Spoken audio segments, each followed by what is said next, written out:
Metro ఉదయం news కి స్వాగతం. తెలంగాణ రైతు సంఘ జిల్లా కమిటీ సభ్యులు రాము కరీంనగర్ జిల్లా ఇల్లంతకుంటలో మాట్లాడుతూ కాంగ్రెస్ ప్రభుత్వం ఎన్నికల్లో రైతాంగానికి రైతు భరోసా ఏటా ఎకరానికి 15,000 చెల్లిస్తామని హామీ ఇచ్చి రాష్ట్ర కేబినెట్ కు 12,000 చెల్లిస్తామని నిర్ణయించడం అన్యాయమన్నారు. రైతాంగ ఆత్మహత్యలకు కనీస మద్దతు ధర లభించకపోవడం, అప్పుల బారిన పడ్డం స్వామినాథన్ కమిషన్ గుర్తించింది.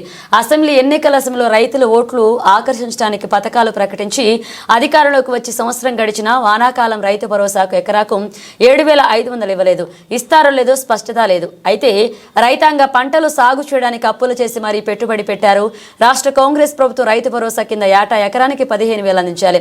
వానాకాలంలో డబ్బులు రైతుల ఖాతాలో వేయాలి.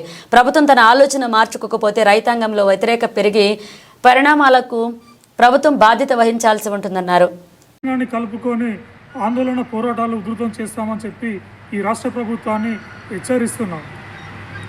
రైతాంగానికి ఎలాంటి ఇబ్బందులు జరిగినా దానికి ముఖ్య భూమిక పోషించాల్సింది రాష్ట్ర ప్రభుత్వం అని చెప్పి ఈ సందర్భంగా హెచ్చరిస్తున్నాం. నా పేరు రాము, తెలంగాణ రైతు సంఘం జిల్లా కమిటీ సభ్యులు.